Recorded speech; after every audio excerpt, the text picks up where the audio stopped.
Sveiki, sveiki gerbiami klausytojai, jūs klausotės Kavinės Fantastiškos. O už galimybę įsirašyti šią Kavinę Fantastišką dėkojame turbūt geriausiai Lietuvos mokslo populiarinimo laidai Mokslo sriuba. Ir sakyčiau, tai jau yra trečioji Kavinė Fantastiška. Jeigu pirmoji Kavinė Fantastiška būdavo susitikimai gyvai, kavinėse, baruose. Antroji iteracija, kurią įvedė karantinas, buvo nuotoliniai susitikimai, kuriuo metu įvairūs svečiai, mokslininkai ir panašus žmonės pasakodavo dalykus, kuriuos gerai išmano ir kiek yra susijęs su fantastika. Na, o dabar mes žengiame į trečią iteraciją, į tinklalaidę. Į tinklalaidę, kurioje ne patys galbūt svečiai pristatinės, nors galbūt ateityje bus visko. Bet mes kalbėsime su svečiais, su fantastiškais svečiais, apie fantastiką.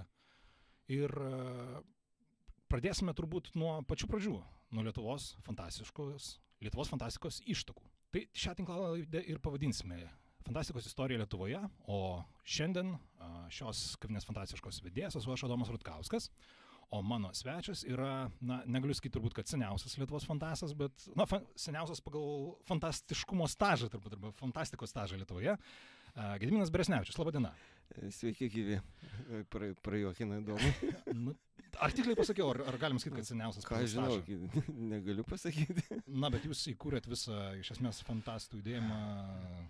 Tai jeigu skaičiuoti taip formaliai, tai mūsų klubas buvo pirmasis, tai faktas.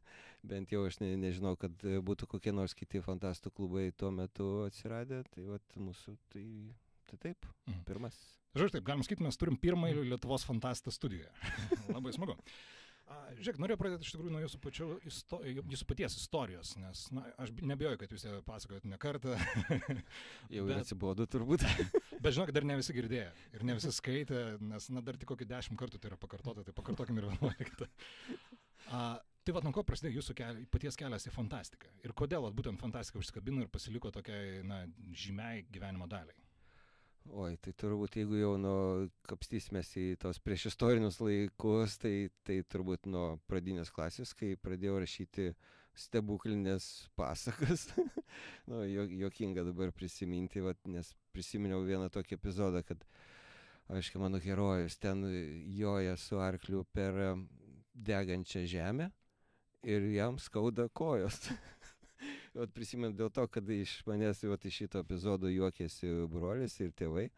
Taip. Bet jeigu rimčiau, tai fantastika susidomėjau kur 6, gal 5, 6 klasėse, kai gyvenom Kaišiadoryse ir bibliotekoje pateko į rankas Martinovo 220 dienų tarp žvaigždinių laivų, paskui... Atsiprašau, o čia kurie metai buvo? 70-71 maždaug. Tai buvau, toks. Tai grinai atsitiktinai ir man užkabino, kadangi stebuklinės pasakos buvo įdomu, aktualu, tai prasme žavėjo. Taip ir fantastika yra tam tikra, sakysim, tokia stebuklinių pasakų tąsa, tęsinys. Ir tos kosminės kelionės, ypač Lemo, sakysim, nenugalimasis ir Ateiviai iš niekur, toks rinkinys, turbūt daug kas prisimena, kas skaitė tuomet. Ir kiti kūriniai tai mane labai sužavėjo ir užkabino. Ir pats ten turbūt 6 ar 7 klasėje tai jau tikrai rašiau fantastinius kūrinius. Aišku, ten Lemo ir kitų įtakoj. Tai labai taip ir gausi. O tiesa, kodėl, iš manęs rašytojas fantastas tikrai nesigavo, neišėjo, nepavyko man. Bet kodėl, nes, pavyzdžiui, tai jūsų pirmas paminėtas pavyzdys, joja per ugnę žemę ir skauda kojos. Čia yra geros mokslinės fantastikos jau požymis, nes tai yra logiškas pasaulis. Man tai taip teisinga logika, mokslas, tai imponavo, ne tai, kad kažkokias ten nesąmonės, atsiprašau. Tai taip, tai už tai man mokslinė fantastika ir buvo tas artimiausias toks dalykas.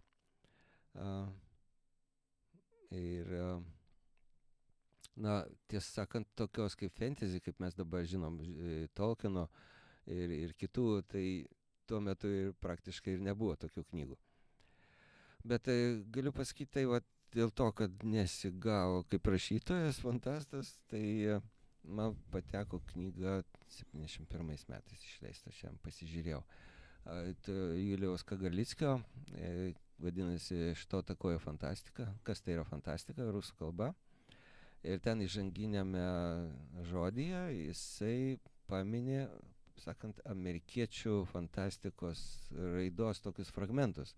Tai yra, kad amerikiečiai turi daug tų vadinamų fan klubų, mėgėjų klubų, leidžia fanzinus, tokius mėgėjiškus leidinius, daro pasaulinius konventus, kur susirenka mėgėjai, rašytojai ir panašiai. Yra profesionalų specializuoti fantastikai skirti žurnalai ir taip toliau. Tai aš pagalvojau, wow. Ir man tuo metu ir Dorado, Kazio Paulausko, ir kiti Balaševičiaus ir kitų rašytojų lietuvių kūriniai atrodė man tokie prastoki, palyginus su Lemo, Strugatskiu, ten ar Clarko, Azimovo ar kitų korifėjų. Ir pagalvojau, jeigu atsirado tokie korifėjai, ir kadangi buvo šitie klubai, žurnalai, visa renginiai ir taip toliau, tai logiškai, logiškai mąstant, to paaugliškai taip mąstant, išvedžiau tokį logiką. Jeigu Lietuvoje būtų tokie dalykai kaip klubai, žurnalai ir kitkas, tai ir mūsų lietuvių fantastika turėtų būti, neprastesnė kaip amerikiečių. Labai geras požiūris. Ir iš tikrųjų jūs, kaip aš suprantu, kiek ir pamenu, jūs kryptingai ir judėjote vėliau tą kryptimį.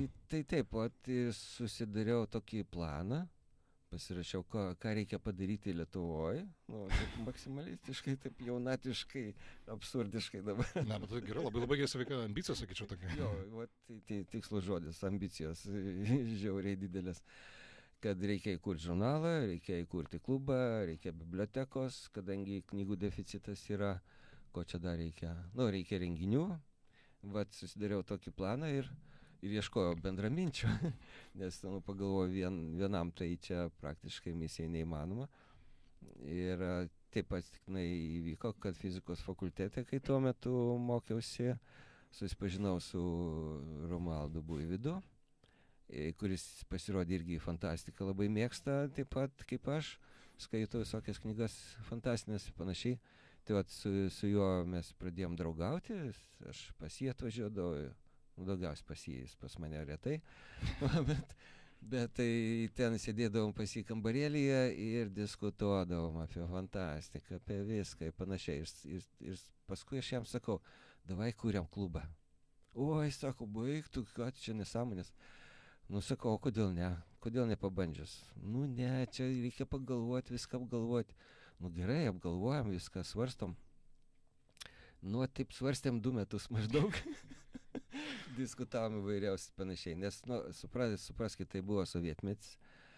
Ir mes žinojom puikiausiai, kad kiekvienoje klasėje, kiekvienoje studentų grupėje, kiekvienam ten vakarėlį yra šitie stukačiai vadinami. Ir jeigu ką, ten viskas yra raportuojama. Ir bet kokia iniciatyva iš apačios, ta prasme, iš studentų, iš dar iš ko nors kitų žmonių, yra, kaip čia pasakyti, nes ne tas žodis draudžiama, bet netoleruojama ir žiūrima įtariai. Tai tas įtarumas, tos baimės mus lydėjo visą laiką ir visada mes prieš ką nors kalbėdami gerai pagalvodavom, man neleptelsi ko nors tokio, ko paskui pasigailėsim.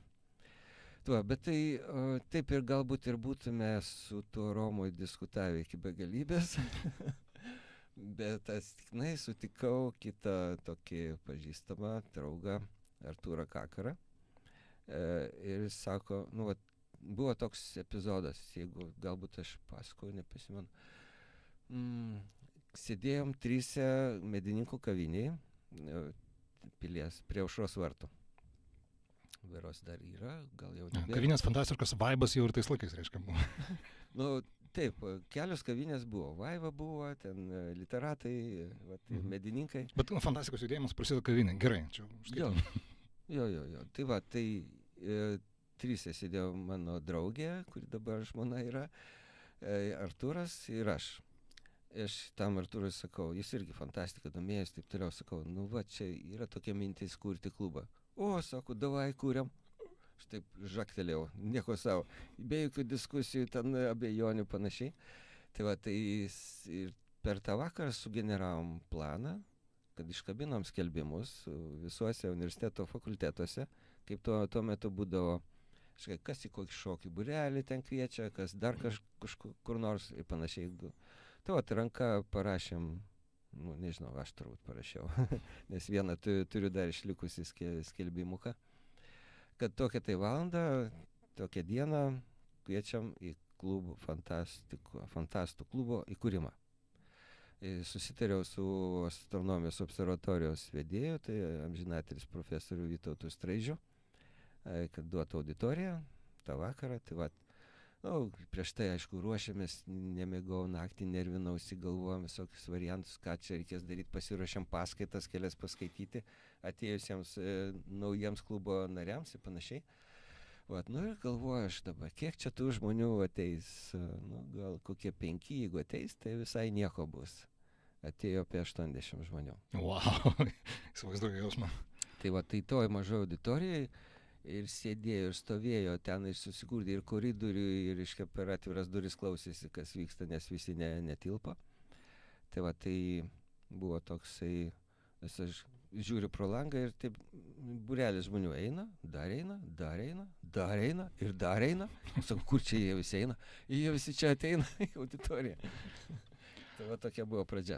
O čia, dabar vertinant dar istoriškai, jūs minėjot, kad viena iš priežastis, kodėl fantastika ten galėjo nepatikti ten sovietiniam režimui, dėl to, kad tai buvo iniciatyva iš apačios, bet iš kitos pusės, tai vis tiek į fantastiką, kiek bent jau žinau, tai nebuvo žiūrima rimtai, tai buvo daugmaž vaikų pasakos arba inžinerinis lavinimas, inžinerinio mąstymo lavinimas viduriniam mokykliniam amžiui, kaip fantastika ir panašiai.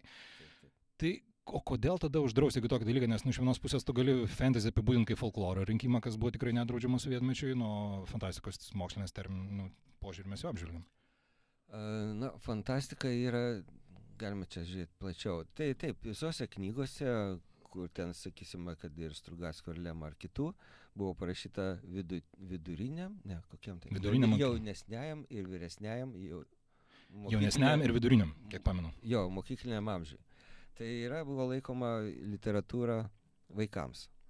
Bet iš esmės fantastika buvo žiūrima, bent jau KGB saugumo požiūriu, tai buvo pavojinga literatūra, ta prasme, kad ten galima buvo užšifruoti, užmaskuoti antitarybinius teiginius. Plus antras dalykas, tai tose klubuose, bet klubų tuo metu dar nebuvo, aš tiesiog čia fantazuoju, kaip galėjo KGB žiūrėti į fantastiką arba kompartiją, kodėl nemėgo fantastikos, buvo toks neigiamas požiūris. Kadangi tai yra atitrūkusi nuo realybės literatūra, tai yra apie ateitį, kuri kažkada gal bus, gal nebus, arba dar kažkokias ten išradimus, kurių nėra. Nes tos kompartijos požiūris buvo toks, kad reikia realizmo. Ir sovietinis realizmas dominavo. Visi kiti žanrai buvo nustumti į paraštės, į ten taip toliau. Va, o iniciatyva, tai bet kokia iniciatyva, totalitarinis režimas nemėgsta tokio dalyko, kaip iniciatyvių žmonių ir juos visus gesina. Bet kiek žinau istoriją, kad visi tie išankstiniai pergyvenimai, kurį jūs minėjot su Romualdu, pasiteisino, nes ant KGB užsiravėt galų gale. O, tai ten kita istorija, irgi ilga. O jeigu trumpai taip, kad nekagin klausytų, bet esmė. Esmė tokia, kad Sovietų Sąjungoje, mes buvom Sovietų Sąjungos erdvėje. Ten buvo 2 rašytojų grupuotės, viena Strugatskio ir kita kitų, kurios palaikė komjaunimas, kompartija ir tos stambiosios leidyklos, kurios leido. Strugatskiai buvo neleidžiami, nemėgstami, vejami, ugdomi, persekiojami ir taip toliau. Va, tai buvo toks susiskaidimas. O fantastų klubai, kurie pradėjo dygti,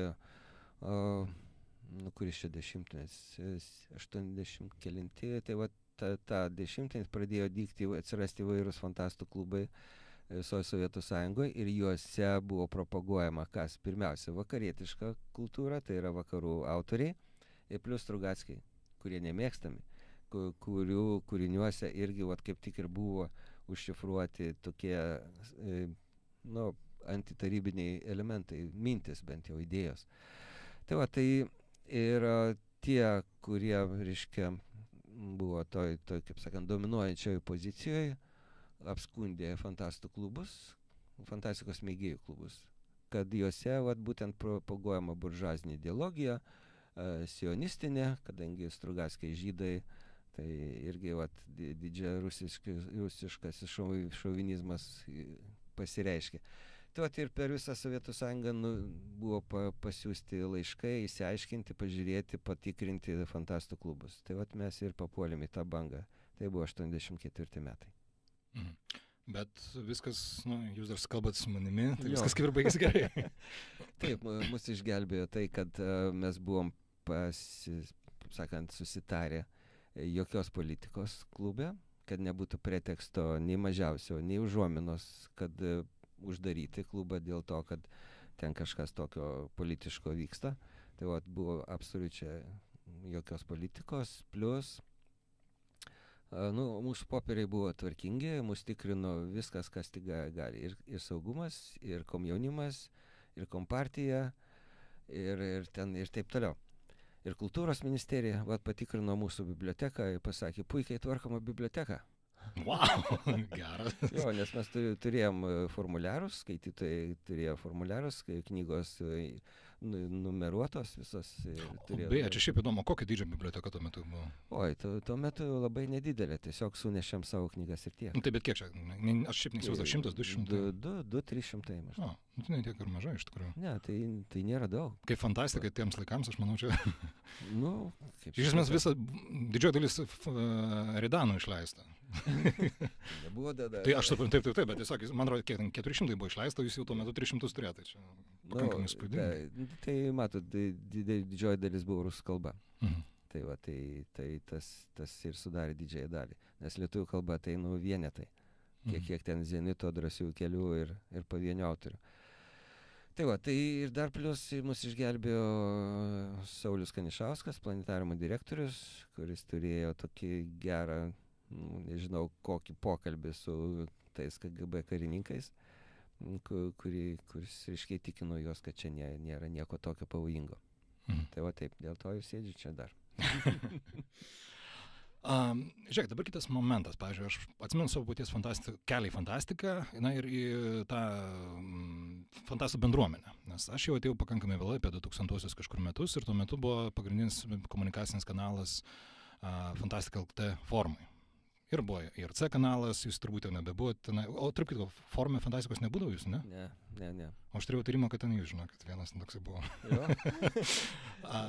Jo, tai dabar, tarkim, šiais laikais, aišku, viską pasigrobė Facebookas, kažkiek dar Discord'e, mano žiniomis ten yra bent jau rašytojų ta bendruomenė.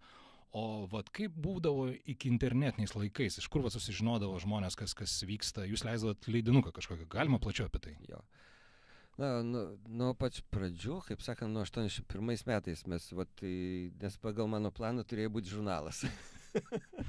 Klubas yra, biblioteka yra, renginiai yra. Atsiprašau, nutrauksiu dar, o buvot suplanavę filmą pirmą fantastinį? Ne. Gerai. Filmas reikalauja didelių finansų. Bet svajot bent jau fantazuot galima. Nesvarbu. Filmas yra kūrinys, tai nėra, kaip čia pasakyti, institucija, kuri ugdytų. Jeigu kino studija... Fantastinio kino studija. Jo, tai būtų pagal mano ambicijas, taip. Nepagalvojau. Ir atsiprašau. Fantazija nenešė. Atsiprašau, nutraukiu, tai grįžime tada prie šito leidinuko. Leidinį, tai mes leidom mašinėlę reiškia, tokį žurnaliuką, kuriame ten buvo publikuojama klubo narių apsakymai, informacija ir taip toliau. Tai ten buvo, įsivaizduokit, mašinėlę spausdinti. Man dar yra tekę, smagu truputį.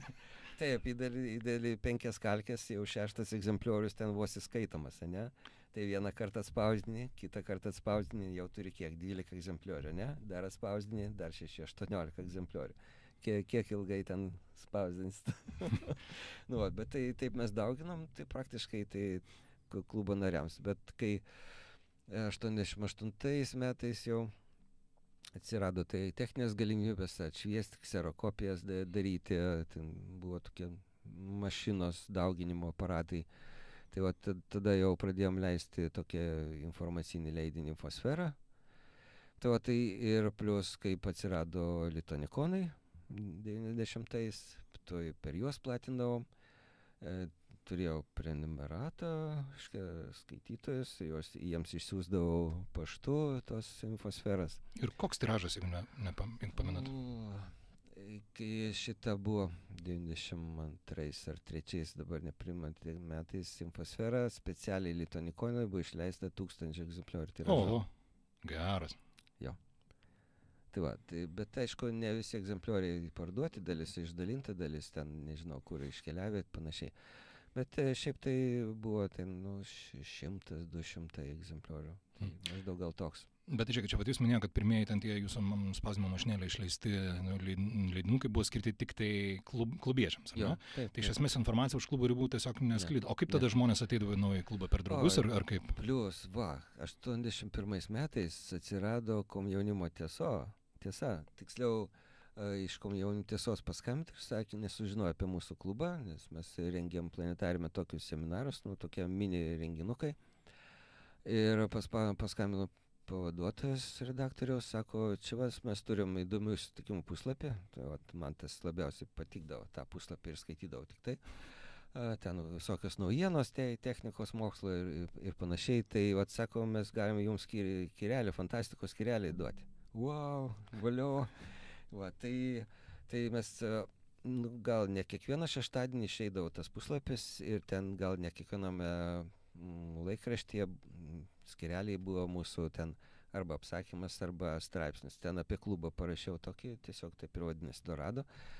Tai taip žmonės ir sužinojo. Plius planetariumas skelbė tokius konkursus visą tai žmogus.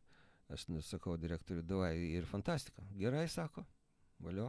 Ir iškia fantastinių piešinių, ir fantastinių kūrinių, ir tuos kūrinius, kuriuos atsiųsdavo žmonės, tai ir spausdinom komjaunimo tiesoje. Ir per komtiesą visi sužinojo. O kokio dydžio tada buvo klubas Dorado? Kiek žmonių? Tai pirmais metais, kaip sakiau, nuo pirmo apie 80 plus minus, nes skaičiau, nieko neregistravom, nieko. Sumažėjo gal 20-30 žmonių. Aišku, dalis vieną kartą ateina, kiti kitą kartą. Kitais metais buvo krizė, kadangi patalpų nebeturėjom, aš baigiau 5 kursą universitete nebegalėjau organizuoti, tai rinkdavęs pas mane namuose, dar kažkur tai. 81 atsirado planetariumas ir mes rinkdavomės planetariumo, taip vadinam Bermudų trikampyje, toks, aiškiai, trikampio formos patalpėlė šalia to didžio apskritos salės. Ten tada sumažėjo klubas iki 10-15 narių. Taip gyvenom iki beveik, kai atsirasdavo koks renginys, sakysim, ne? Tada padidėja. Ateina naujų žmonių pažiūrėti, ką čia per klubas, pažiūri, pabūna ir dingsta. Tas branduolys buvo kažkur apie 10-15 plus minus. Ir čia dar noriu pasikslinti, čia kur minint planetariumą, tai turbūt čia dar tas senasis, kur Pylimo gatvėje. Basanavičiaus gatvėje. Basanavičiaus. Gerai, kitas Lietuvos fantastikos istorijos etapas, pirmasis Lituanikonas. Jūs buvot vienas iš organizatorių, ar ne? Taip. Papasakot, kaip atsirado, kaip vyko, kas buvo ir ką jau nebedarytume dabar taip.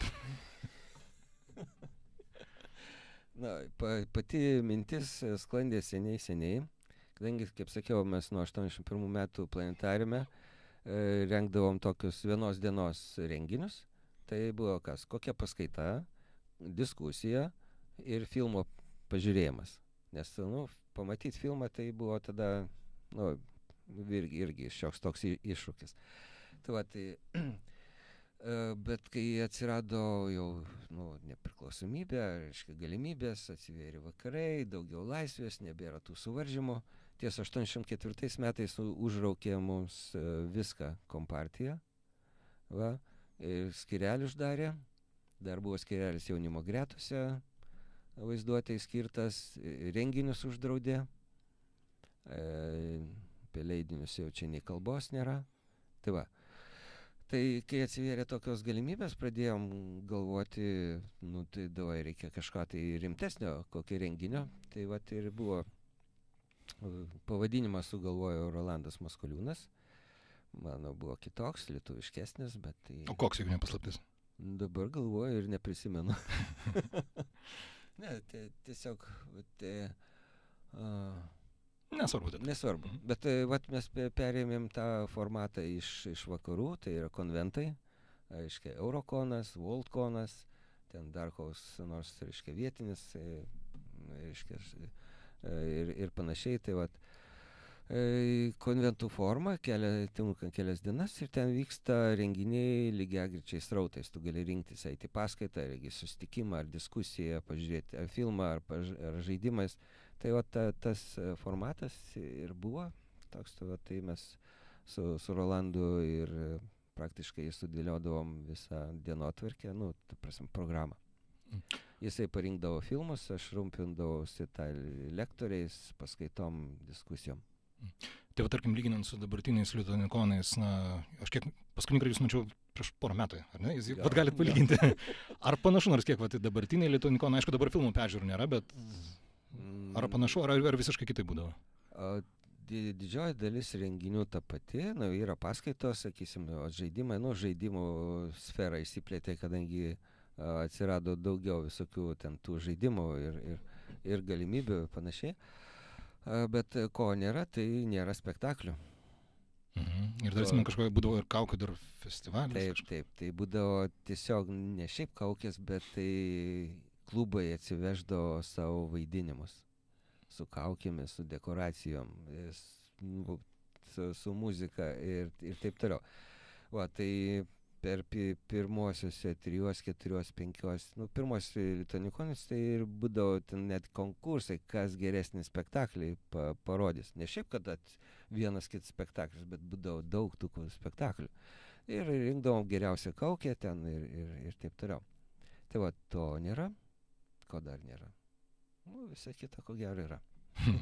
Tai reiškia, galima kažkaip pirmą koną įsivaizduoti, esant naujausiame. Dar būdavo bent jau Kaune, tai galingos vakarienės. Tai yra pabaliavojimai su šokiais, muzika ir visokiom kitokiom linksmybėm. Tai tuo metu ir būdavo rodomi tokie patys geriausi dalykai kaip spektakliai. Reikės pertikti pasiūlymą dabartinį organizatoriams lituanikono. Taip, jūs paminėjote žaidimus, kad tais laikais jų nebuvo, bet kiek aš žinau, kad jūs prie žaidimų plėtros irgi truputėlį prisidėjote. Tiesa, ne kompiuterinių, nes tais laikais dar nelabai buvo Lietuvoje. Taip. Papasakokit šitą istoriją. Tai praėjus 10 metų maždaug atsirado žaidimai, tai tiksliau, kai prašiau Facebook'e, ten gal kas skaitė, tai pas mūsų klubą atvažiavo grupė Danų, tai yra meistrų Dungeons and Dragons vaidmenų žaidimo, role playing games. Tai ir savaitę ar daugiau laiko mes kiekvieną vakarą žaisdavom su jais. Ir paliko jas taisyklės ir aš perėmiau tas Dungeons and Dragons klasikinės taisyklės, o Kastytis Beitas sukūrė savo variantą. Tai ir meistravau aš savo astronomijos būrelio nariams. Vėliau ten tas astronomijos būrelis virto fantastinių žaidimų būreliu. Tai taip ir ta meistrystė mano truko, nežinau kiek čia, apie 10 metų, ko gero, plius minus. Aš esu vieną kartą žaidęs pas nelicenzijuotą meistrą Karius ir magus, mano turbūt pirmas irgi buvo žaidimas. Ir man nuo to laiko kilo klausimas, o kodėl iš vis tada tie kariai ir magai atsirado? Čia buvo noras tiesiog sukurti savo, ar padaryti geriau, ar tiesiog norėjo amžinatelis Kastytis padaryti... Padaryti savo. Tiesiog įrodėt, kad... Nežinau, aš spėjau, čia reikėtų gaila, jo nėra mūsų tarp ir negalim jo paklausti. Aš manau, kad jis buvo nepatenkintas tais variantais, kurie yra, nes jis buvo toks moksliukas, aiškia, bet jau tikrai kietas. Nu, aš toks, kaip sakant, mėgėjas, galim sakyti, palyginus su juo, jisai tai buvo tikrai pasikaustęs ir panašiai. Ir jis norėjo padaryti mokslų pagristą pasaulį. Bet fantasy pasaulį. Ar tai ne? Aš nepamenu. Jeigu tai yra mokslų pagrista, tai yra mokslinė fantastika. Aš kažkaip tai vis tiek prisimenu, jeigu bent jau matai. Ne, ta prasme, taip, tai iš išorės atrodo fantasy. Bet, mechanikos. Bet pagal jį, reiškia, sakysim, kas yra magas arba burtai kokie, ne? Tai yra energijos iš tam tikro matmens perkelimas į šitą. Va tai tokia yra toks, pseudo mokslinis pagrindimas. Jeigu yra mokslinis pagrindimas, tai yra mokslinė fantastika. Jeigu drakonas skraido ne šiaip magijos dėka, ar šiaip, kad, tiesiog, yra drakonas ir skraido, bet tai, jeigu jis turi įvaldęs antigravitaciją, tai jo didelė masė, jam nereikia didelių sparnų. Suprantat? Va tokiu pagrindu, aš manau, kad Kastytis sumastė ir pažiūrėjęs į Dungeons & Dragons, tai nesąmonės, suprantat? Nes tam požemį knibžda visokiausių pabaisų. Kuo jos maitinasi? Kur ekologija? Kas uždega visus fakelus ir deglus rūsiuose? Jo, taip. Ir tie deglai nesibaigia ten. Eina 3 dienas po požemius ir deglai vis dar dega. Tai Kastyčio mintis ir buvo tai, kad sukurti realistinių pagrindų sistemą. Tiksliau pasaulį. O sistema ten jau, ta mechanika, jis paėmė 10-šimtainę sistemą, tai yra lengviau skaičiuoti procentus ir panašiai. Pavyzdžiui, yra jie pas jį žiežirbos. Žiežirbos išsenka kaip baterijos, ne? Ir tu nebegali kerėti, nors tu esi ten antojo lygio magas. O tai powerbanką nešuotis kaip nors... Tai tai jau tada reikia kažką tai galvoti, kaip čia pasikrauti vėl tų žiežirbų ir panašiai. Bet aš kaip klausau, tai čia ganas iš esmės tokia... Čia kurie metai buvo? 90, 91. Tai čia galim sakyti kaip ir technomagija, kuri vėliau žymiai suklestėjo kaip ir žanras, nišinis labai toksai, bet arba gal sakyti mokslinė fantasy, net ir toks yra poskiris. Jo, galima sakyti, kad čia yra miksas, mišrainė, bet tai, kuo mokslinė fantastika nuo fantasy skiriasi, būtent to, kokiam pasaulyje veiksmas vyksta. Jeigu tai yra mūsų pasaulis, praplėstas, sakysim, mes nežinom, kas yra kitos planetos, bet galim nuspėti maždaug, tai yra realus mūsų pasaulis. Ne? Nesvarbu, kad mes jo dar nežinom, gal sužinosim po 100 metų. Tai yra mokslinė fantastika. Jeigu yra tiesiog vaizduotės žaismas, tai yra fantasy. Noriu dar paklausti, ar yra išlikęs nors vienas visas tas, rinkinys karių ir magų? Jo, pas mane. Labai gerai. Ar gal tada yra kokį nors vilčių iš naujo išleisti? Ne. O kas autorių teisės ar... Kas pirks? Čia jau atskiras klausimas. Mes galėsim šitai pakalbėti atskirai. Aš nežinau. Jo, reikėtų gal jos sesers paklausti autorinių teisių. Taip, man jos tikrai nepriklauso. Žodžiu, taip, gerbiami klausytojai, turėkite omeny, kad šansas išbandyti pirmąjį lietuvišką RPG, stalo RPG žaidimą, jis nėra visiškai nulinis. Beje, yra Kastyčio mokiniai, kurie išleidė tą karių magų, pratęsimą ir naujas taisyklės. Tai ir pagal jas yra žaidžiama, kiek žinau. Nežinau, ar šiuo metu dar žaidžiama, bet tai buvo pratęsimas.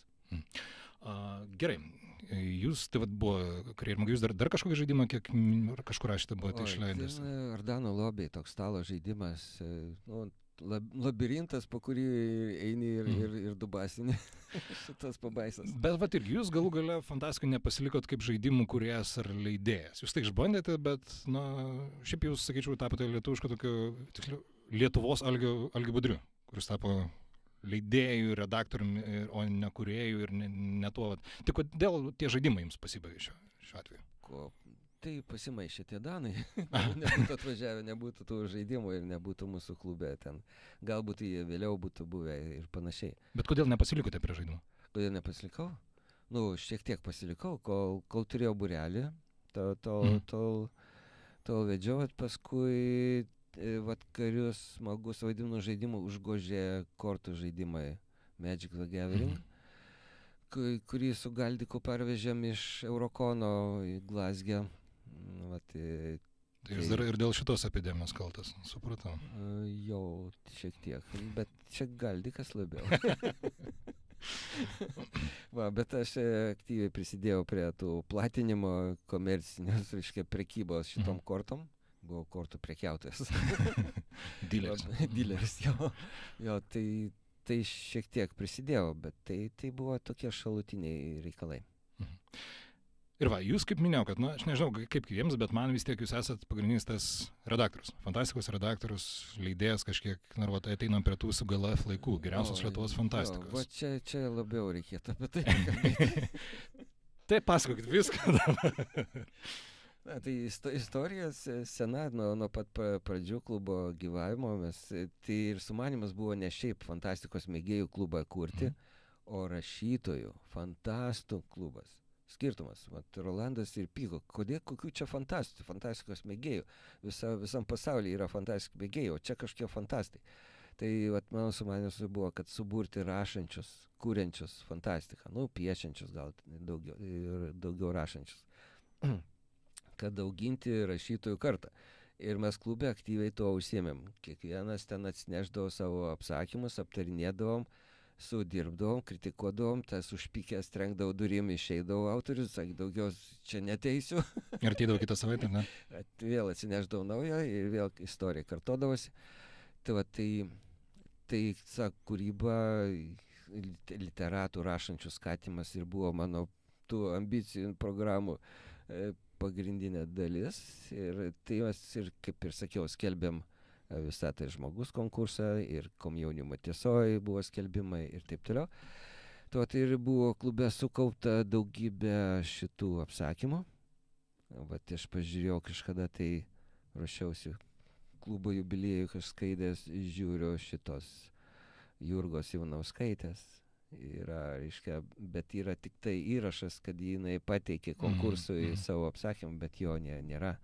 Nes jeigu ten nepraeidavo konkurso, autoriai galėdavo atsiimti. Tai matyt buvo toks atvejis, nes aš prisimenu, kad klube jos apsakymą sudirbo Mišipulius. Wow. Nes, suprantat, Jurga, taip, reiškia, kaip rašytoja yra super, bet kaip fantastinių idėjų kūrėja, šiaip savo. Bet jūs paties to apsakymo neatsimenate? Neprisimenu. Tik prisimenu, kad mes apie jį diskutavom, nes kodėl prisimenu, kad paskui Jurga tapo žymi ir panašiai. Tai gal čia jūs pastumėt, nes pasakė, šitie nepraleido, tai aš tada pavarysiu. Nemanau. Jinai čia turėjo, kaip sakant, parako viduje pakankamai daug. Tai jai nereikėjo tokio postumio, bet tokiem pradedantiesiam rašančiam, aš manau, kad klubas ir tie konkursai padarė kažkokį tai postumį, poveikį. Ir kadangi susikaupė daug tų, aš turėjau tokios patirties knygų sudarime. Išleido tokį turingitą, Vyturys išleido, bet tai daugiausia buvo ne nauji apsakymai, didžiąją dalį sudarė jau publikuoti kūriniai, kaip Kalnaičio, Balaševičiaus, Latonaitės, kitų. O kitą 95 berods metais išleido Šviečianti strėlė.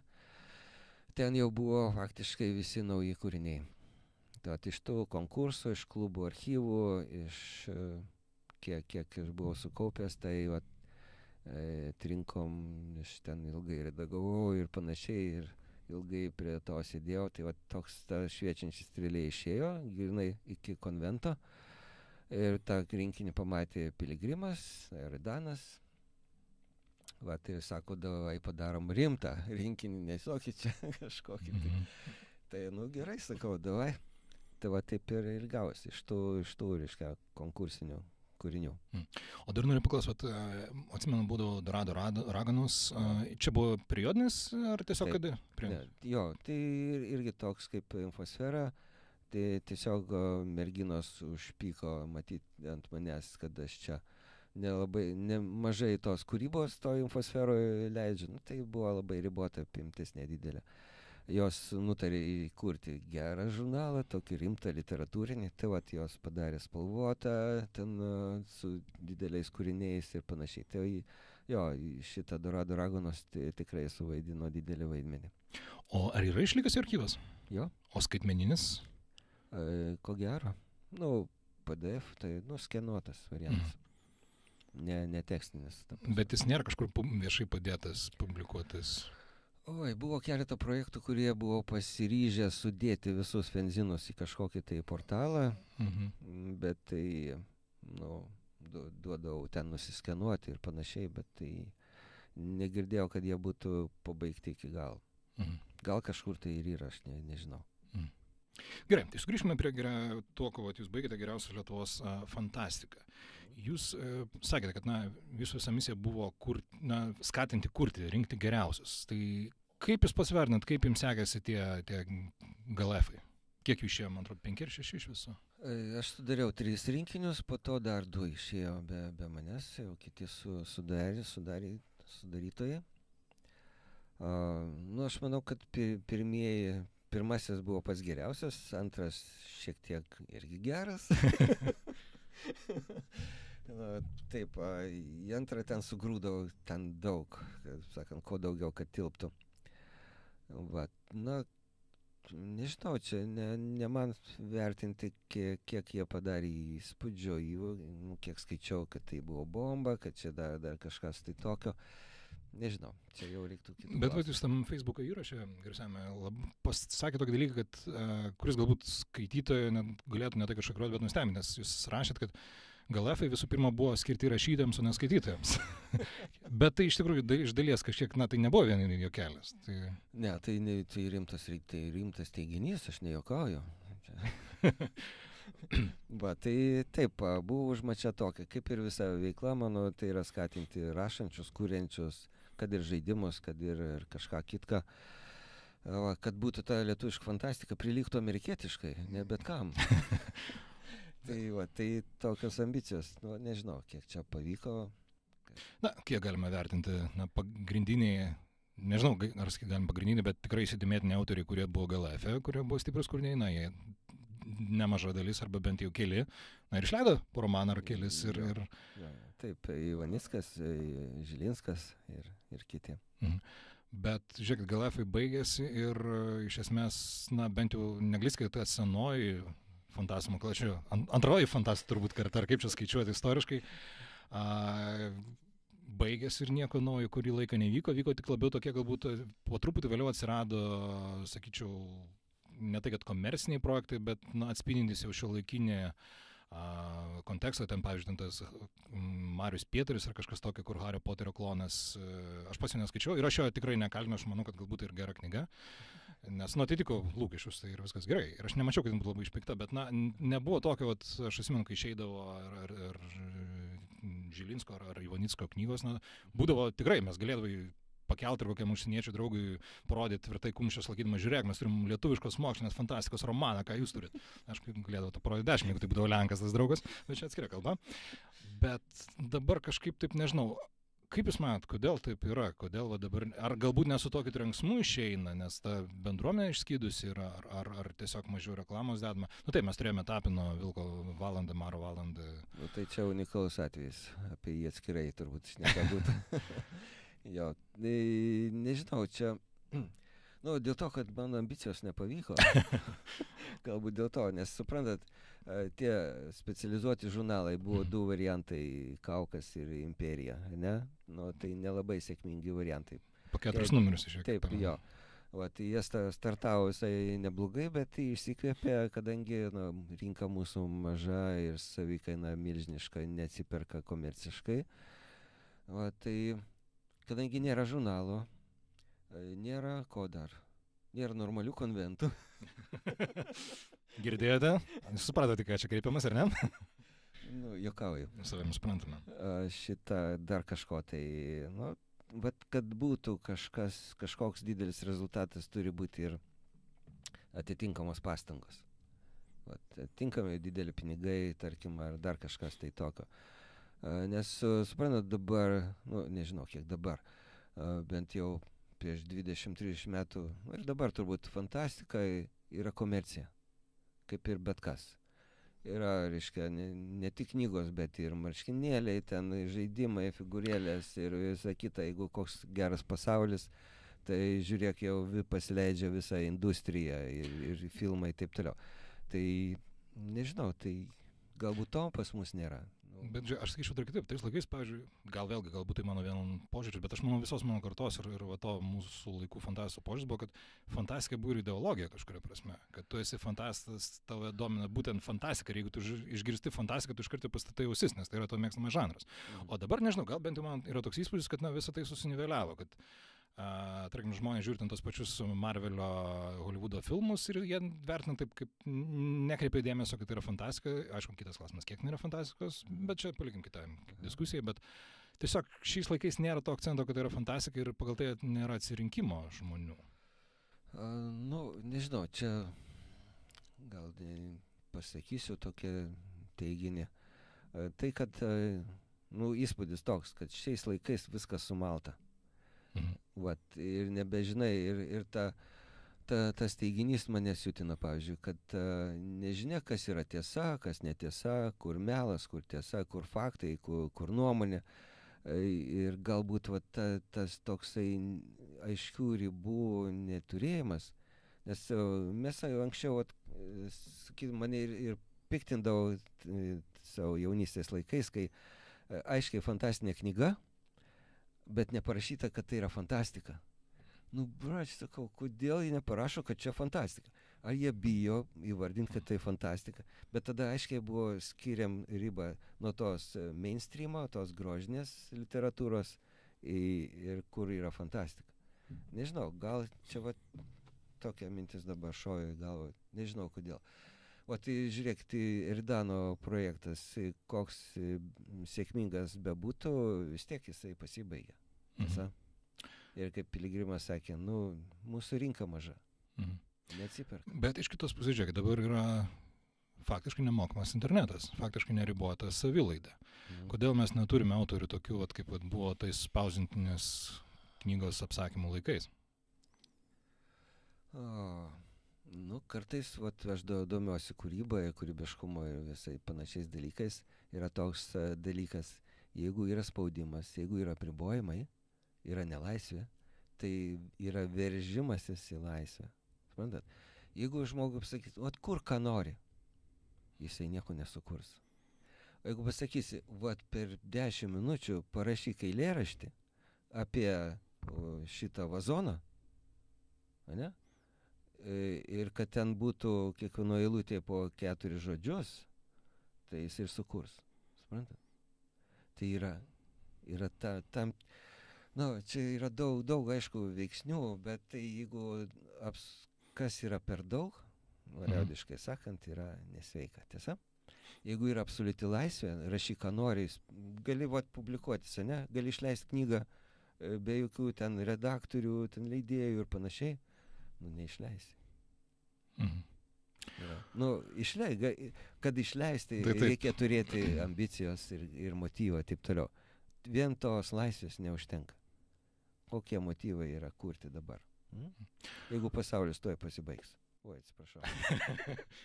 Palikim šitą fantastinę mintį į šoną.